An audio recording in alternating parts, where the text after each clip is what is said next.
Assalamualaikum warahmatullahi wabarakatuh. Waalaikumsalam warahmatullahi wabarakatuh. Sebelum ke pertanyaan, izinkan saya memperkenalkan diri dulu Ustadz. Saya Nita Thalia dan saya adalah pendosa yang besar Ustadz. Saya pernah melakukan, karena di dunia entertain ya Ustadz, melakukan dosa besar yang sangat besar, mempercantik diri dengan operasi plastik, itu yang pertama. Yang kedua, selama 20 tahun saya menjadi istri kedua, tetapi saya menikah secara resmi dan hubungan saya dengan istri pertama dan anak-anak alhamdulillah sangat baik. Di tanggal 7 Januari 2021 Pengadilan Agama Jakarta Utara mengabulkan permohonan perceraian saya. Dan di tanggal 15 Januari 2021 pula, hanya beda 7 hari, almarhum mantan suami meninggal dunia.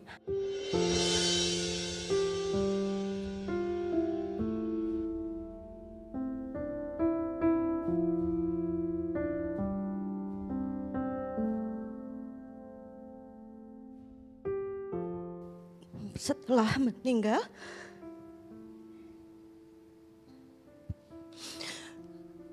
saya memutuskan untuk vakum dari dunia entertain.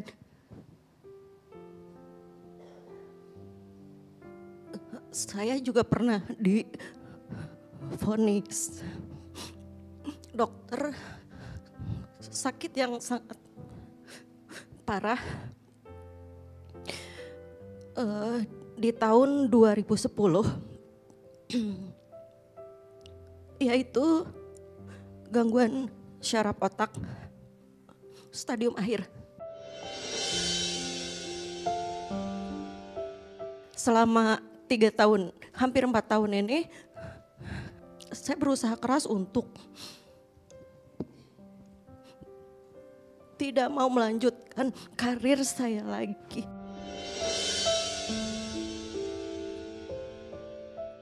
Pertanyaan saya, Ustaz, apakah saya berdosa memutus silaturahmi dengan siapapun karena tujuan saya adalah ingin menjaga lisan saya supaya tidak menyakiti orang lain. Karena saya menyadari betul saya adalah pendosa yang sangat besar. Termasuk dengan beberapa anggota keluarga. Dan saat ini sendiri itu membuat saya tenang. Saya hanya ingin mendekatkan diri sama Allah. Dan saya ingin memperbaiki hubungan saya sama anak. Karena dari kecil dia banyak ditinggal kerja oleh saya. Selama ini karena anak saya kehilangan sosok ayah, jadi saya harus menjadi seorang ibu sekaligus menjadi seorang ayah buat anak saya. Pertanyaan kedua, di dalam kesendirian saya itu,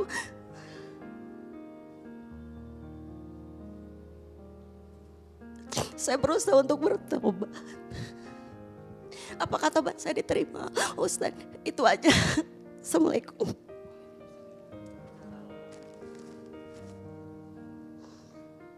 Bunda,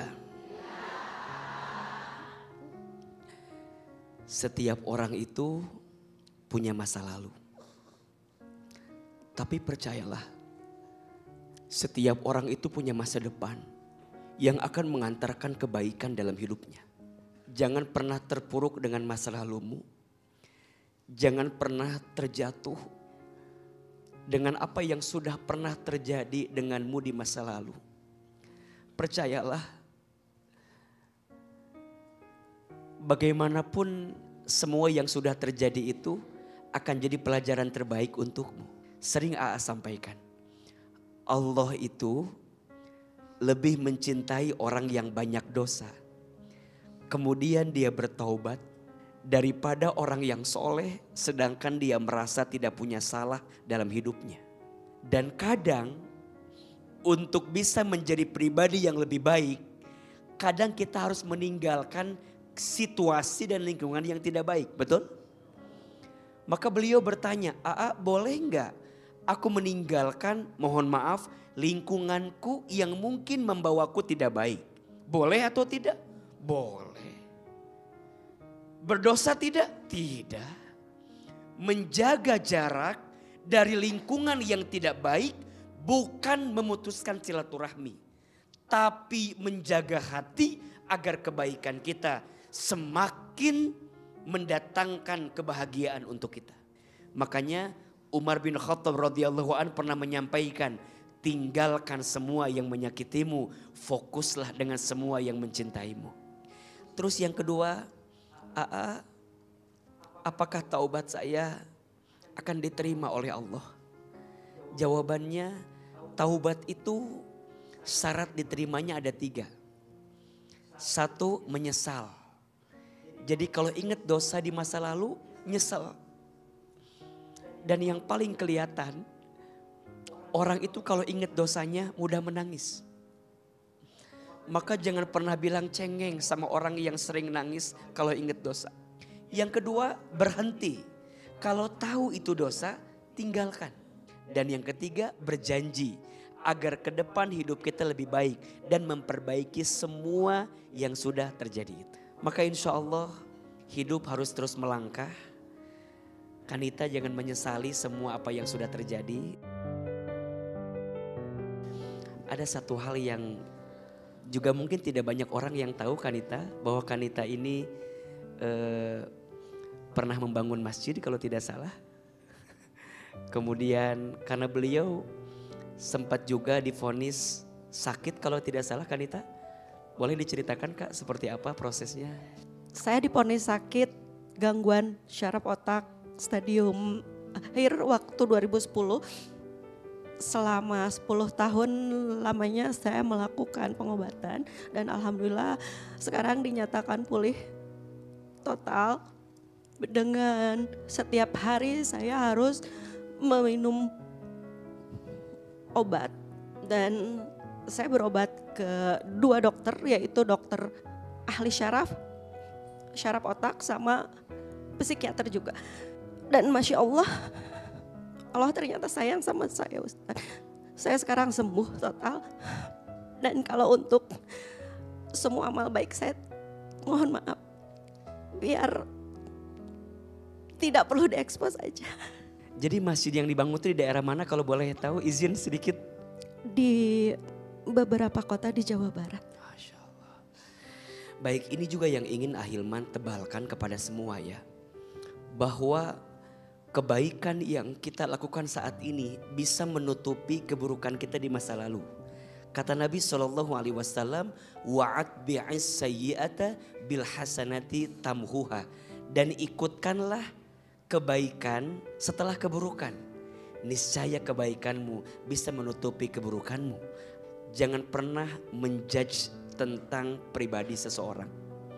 Kita tidak pernah tahu dia punya amalan apa yang tersembunyi, yang membuat dia mendapatkan kemuliaan di hadapan Allah Subhanahu wa taala.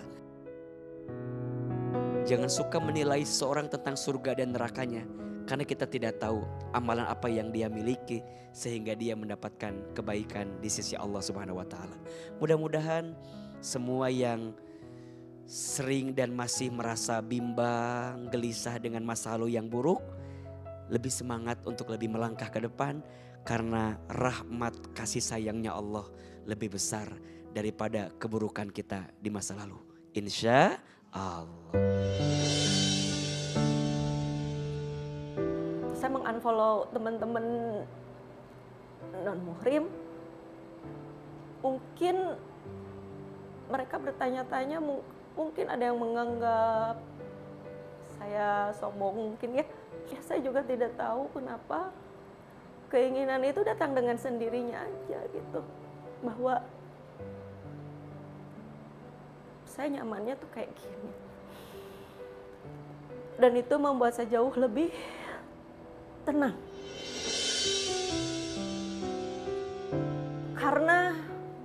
istiqomah itu sangat-sangat sulit. Dan sekarang saya hanya mau minta doa dari semuanya. Doakan saya menjadi manusia yang lebih baik dan istiqomah. Karena istiqomah itu sulit. Lebih tenang ya, karena unek-unek saya selama ini yang saya tanyain itu terjawab sudah. Terima kasih Kajian Hati sudah mengundang saya.